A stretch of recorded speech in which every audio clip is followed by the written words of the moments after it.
Back to this channel easy PG reading. आज हम PG reading 5 के बारे में बात करने वाले हैं। मतलब 2021 में जो प्रोजेक्ट दिया गया है उसे हम सॉल्व करेंगे। जो लोग 2021 जनवरी सेशन में एडमिशन लिए हैं उनका प्रोजेक्ट सबमिट करने का लास्ट डेट 30 नवंबर है और जो लोग 2021 जुलाई सेशन में एडमिशन लिए हैं उनका प्रोजेक्ट सबमिट करने का लास्ट डेट 31 मई है। और वो स्टूडेंट्स जो पिछले सालों में एडमिशन लिए थे पर कुछ कारणवश अपना प्रोजेक्ट सबमिट नहीं कर सके हैं, तो अगर आप इस साल अपना प्रोजेक्ट सबमिट करना चाहते हो तो आपको इसी साल यानी 2021 का प्रोजेक्ट को सबमिट करना पड़ेगा। सो बेसिकली प्रोजेक्ट के 3 पार्ट्स होते हैं, चैप्टर 1, चैप्टर 2 और चैप्टर 3। चैप्टर 1 और चैप्टर 2 में आपको इंग्लिश टू हिंदी ट्रांसलेट करना पड़ता है और चैप्टर नंबर 3 में आपको हिंदी टू इंग्लिश ट्रांसलेट करना होता है। फिर तीनों चैप्टर्स को ख़त्म करने के बाद आपको एक अनुवादकीय टिप्पणी को लिखना होता है। इस अनुवादकीय टिप्पणी में आपको अपने एक्सपीरियंस को 1200 से 1500 शब्दों में लिखना होता है कि आपका एक्सपीरियंस कैसा रहा, आपको क्या परेशानियां हुई, आपने इसका कैसे समाधान किया, कौन से शब्द का अर्थ आपको समझ नहीं आया, कौन से डिक्शनरी से आपने हेल्प लिया, कहाँ पर आपने भावानुवाद किया तो कहाँ पर आपने शब्दानुवाद किया, एक्सेट्रा एक्सेट्रा। सभी बातों को 1200 से 1500 शब्दों में आपको लिखना होगा। और अगर आप प्रोजेक्ट को खाली ऐसे सबमिट कर लोगे और अनुवादकीय टिप्पणी को नहीं लिखोगे तो आपका प्रोजेक्ट ग्रहण नहीं किया जाएगा। तो इसी वजह से अनुवादकीय टिप्पणी को लिखना बहुत इम्पोर्टेंट होता है। यहाँ पर हम सबसे पहले तीनों चैप्टर्स को कंप्लीट करेंगे, फिर उसके बाद अनुवादकीय टिप्पणी को लिखेंगे। अभी इस वीडियो में हम सबसे पहले चैप्टर 1 को सॉल्व करेंगे। तो चलिए सॉल्व करते हैं।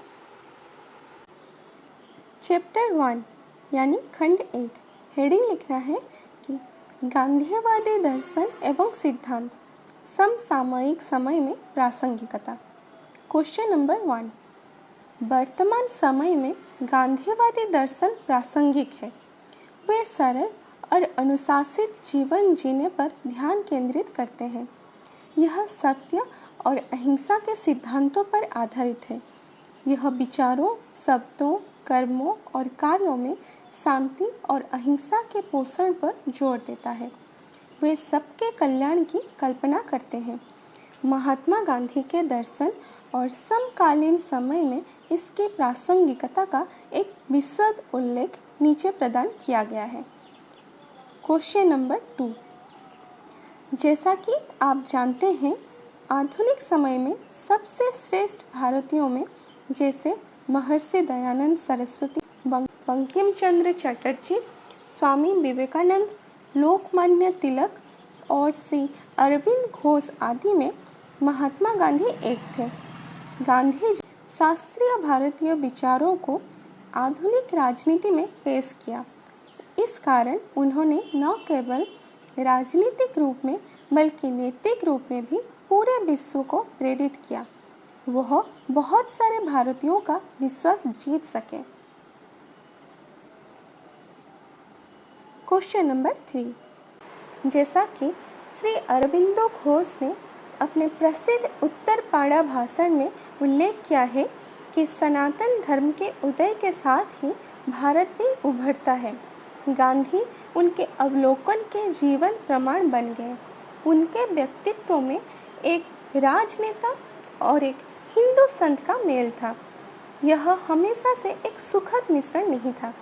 समकालीन कई महान लोग उनके विचारों और कार्यों के आलोचक थे, लेकिन अपनी असफलताओं के बावजूद भी भारत के आवाज़ को फिर से पुष्ट करने में वे सफल रहे।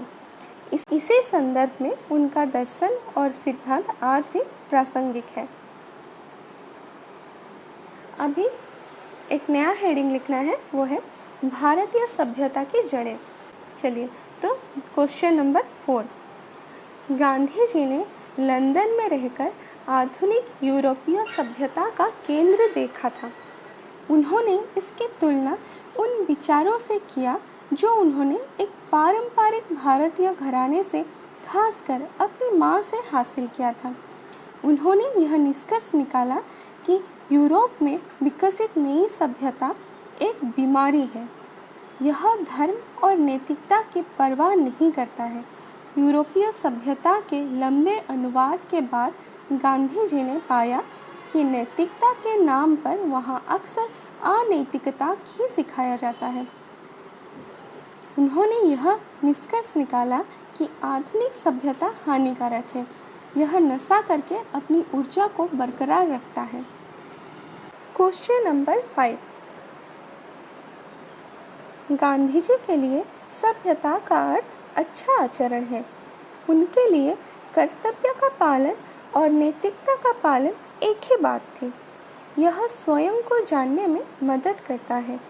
इस दृष्टिकोण से गांधी जी को पूर्ण विश्वास था कि भारत को किसी और से सीखने जैसा कुछ नहीं है। उनके शब्दों में, मेरा मानना है कि भारत में जो सभ्यता विकसित हुआ है उसे विश्व में कोई हरा नहीं सकता। माफ़ कीजिए, यहाँ मैं सकता लिखना भूल गई हूँ। हमारे पूर्वजों द्वारा बोए गए बीजों की बराबरी कोई नहीं कर सकता। रोम गया, ग्रीस ने भी वही भाग्य साझा किया। फेरो की शक्ति टूट गई, जापान में पश्चिमीकरण हो गया। चीन के बारे में कुछ नहीं कहा जा सकता, लेकिन भारत का नींव अभी भी किसी न किसी तरह सशक्त है। ब्रैकेट में लिखना है हिंद स्वराज। Question number 6। उन्होंने भारतीय चिंतन की मूल शिक्षाओं को अधिक मूल्यवान बताया। यह आवश्यक है कि हम अपनी इच्छाओं और चाहतों पर नियंत्रण रखें। मानव का मन एक अशांत पक्षी है। यह अधिक चाहता है एवं अधिक पाने के बाद भी असंतुष्ट रहता है। इसीलिए भारतीय संतों ने हमेशा अपनी चाहतों पर सीमा निर्धारित करना सिखाया है, क्योंकि प्रसन्नता काफ़ी हद तक एक मानसिक स्थिति है। ऐसा जरूरी नहीं कि अगर कोई अमीर है तो वह खुश हो या कोई अगर गरीब है तो वह दुखी हो। सामान्यतः गरीब नहीं बल्कि अक्सर अमीर लोगों को दुखी रहता देखा जाता है। हमें इसके पीछे के कारणों का विश्लेषण करना चाहिए। इससे साफ हो जाएगा कि भारतीय सभ्यता का नैतिकता सर्वश्रेष्ठ है। Question number 7। उन्होंने इस पर भी आपत्ति जताई कि भारत भूगोल का एक समूह है। भारत में ब्रिटिश शासकों ने इस विचार का प्रचार करने की कोशिश की कि भारत या पहले एक राष्ट्र नहीं थे और ब्रिटिश भारत को एक राष्ट्र बनने में मदद कर रहे थे। गांधी ने इसे निराधार बताते हुए कहा, उन लोगों के भारत आने से पहले से ही हम एक राष्ट्र थे। एक विचार हमें प्रेरित करता था। हमारे जीवन का तरीका एक जैसा था, क्योंकि हम एक राष्ट्र थे, इसीलिए वे एक साम्राज्य स्थापित करने में सक्षम रहे। ब्रैकेट में लिखना है हिंद स्वराज। क्वेश्चन नंबर 8 शुरू करने से पहले आपको हेडिंग लिखना है शिक्षा। चलिए क्वेश्चन नंबर 8। शिक्षा पर गांधी जी के विचार विशेष रुचि के थे। हालांकि उनके कई करीबी सहयोगी उनसे सहमत नहीं थे, लेकिन उन्होंने दृढ़ता से अपना विचार रखा। वह आंशिक रूप से भारत में अंग्रेजी शिक्षा के पक्ष में थे। उनके विचार में भारत के लाखों लोगों को अंग्रेजी भाषा का ज्ञान देने का अर्थ उनको गुलाम बनाना है। मैकाले ने शिक्षा की जो नींव रखी, उसने हमें गुलाम बना लिया है। उन्होंने देखा कि मैकाले का यह इरादा नहीं था, लेकिन उसका परिणाम हमारे लिए ऐसा ही हो गया। अभी करते हैं क्वेश्चन नंबर 9। गांधी जी के अनुसार भारत में प्रचलित शिक्षा गलत थी। उन्होंने सभी परिस्थितियों में तत्कालीन शिक्षा को कम नहीं आंका, परंतु उन्होंने सिर्फ इसे बूथ न बनाने की सलाह दी। उन्होंने कहा कि यह हमारी कामधेनु गाय नहीं है, इसीलिए तत्कालीन प्रचलित शिक्षा को अनिवार्य नहीं बनाना चाहिए। जैसे कि गांधी जी ने प्रख्यात रूप से कहा है, हमारी प्राचीन विद्यालय प्रणाली पर्याप्त है। इसमें चरित्र निर्माण का स्थान प्रथम है और वह प्राथमिक शिक्षा है। ऐसी नींव पर बनी इमारत अंत तक टिकेगी। Question number 10। मनुष्य के लिए भूगोल, खगोल विज्ञान, बीजगणित आदि सीखना किसी काम का नहीं अगर वे मानवीय चरित्र का निर्माण करने में विफल रहते हैं। एल्डस हक्सले का हवाला देते हुए गांधी जी ने शिक्षा को परिभाषित किया। मुझे लगता है कि वह आदमी जिसके पास उदार शिक्षा है, जिसे युवावस्था में इतना प्रशिक्षित किया गया है कि उसका शरीर उसकी इच्छा का सेवक है और वह सभी कार्य आसानी और आनंद के साथ करता है, जो एक तंत्र के रूप में कार्य करने में सक्षम है, जिसका ज्ञान स्पष्ट, शिथिल एवं तर्क संगत है। माफ़ कीजिएगा, यहाँ पर मैंने शिथिल लिख दिया है, लेकिन यहाँ पर शीतल होगा, शीतल, क्योंकि क्वेश्चन में यहाँ पे कोल्ड लिखा है। तो ऐसा होगा कि जिसका ज्ञान स्पष्ट, शीतल एवं तर्क संगत है, जिसके सभी भाग समान शक्ति से और सुचारू रूप से काम करते हैं, जिसने सारी बुराइयों से घृणा करना और दूसरों को अपने समान आदर करना सीख लिया है। मुझे लगता है कि सिर्फ इस तरह का कोई ही उदार शिक्षा प्राप्त किया है, क्योंकि वह प्रकृति के अनुरूप है। वह प्रकृति के लिए सबसे अच्छा करेगा एवं प्रकृति उसके लिए। अभी क्वेश्चन नंबर 11। इस आधार पर गांधी जी ने पाया कि अंग्रेजी शिक्षा ने भारतीय समाज को गुलाम बना रखा है। पाखंड, अत्याचार आदि बढ़ गए हैं।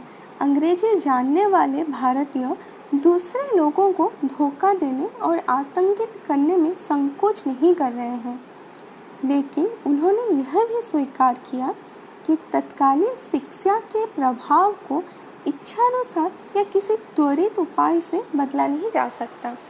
भारत पूरी तरह से अंग्रेजी शिक्षा के बिना यह नहीं कर सकता था, लेकिन जिन लोगों ने इस शिक्षा को प्राप्त किया है उन्हें इसका सदुपयोग करना चाहिए। गांधी जी ने जोर देकर कहा कि शिक्षा का उद्देश्य केवल पैसा कमाना नहीं होना चाहिए। Question number 12। गांधी जी ने शिक्षा में एक प्रमुख कार्य के रूप में हमारी सभी भाषाओं को बेहतर बनाने में मदद करना चाहते थे। प्रत्येक सुसंस्कृत भारतीय को अपनी भाषा के अतिरिक्त हिंदी के साथ साथ संस्कृत, अरबी या फारसी का ज्ञान होना चाहिए। इस प्रकार उन्होंने भारतीय लोगों के लिए अंग्रेजी भाषा को छोड़कर 3 भाषा नीति की सलाह दी। वह चाहते थे कि कुछ हिंदू अरबी या फारसी सीखें और कुछ मुसलमान संस्कृत सीखें। उत्तर भारत और पश्चिम भारत के कुछ लोगों को तमिल सीखनी चाहिए। इस तरह हम अंग्रेजी भाषा को उस शक्ति की स्थिति से हटा सकते हैं जो उसने हमारी समुचित विकास के लिए हासिल की थी। Question number 13। स्वामी विवेकानंद की तरह उन्होंने भी नैतिक और भारतीय दार्शनिक शिक्षा को पहला स्थान दिया। उन्हें विश्वास था कि भारत कभी ईश्वर विहीन नहीं होगा, लेकिन उन्होंने यह भी देखा कि कई धार्मिक गुरु पाखंडी थे।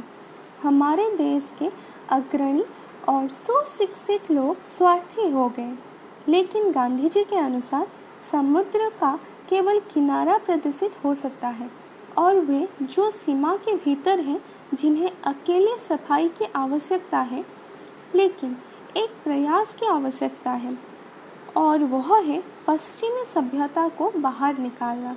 बाकी सब पालन करेंगे। तो चलिए हम आज के लिए इतना ही करते हैं, और चैप्टर 1 में और जितना क्वेश्चंस बाकी रहा वो हम नेक्स्ट क्लास यानी मंडे को करेंगे, और मंडे को चैप्टर 1 को कंप्लीट कर लेंगे। तो तब तक के लिए बाय बाय, थैंक यू।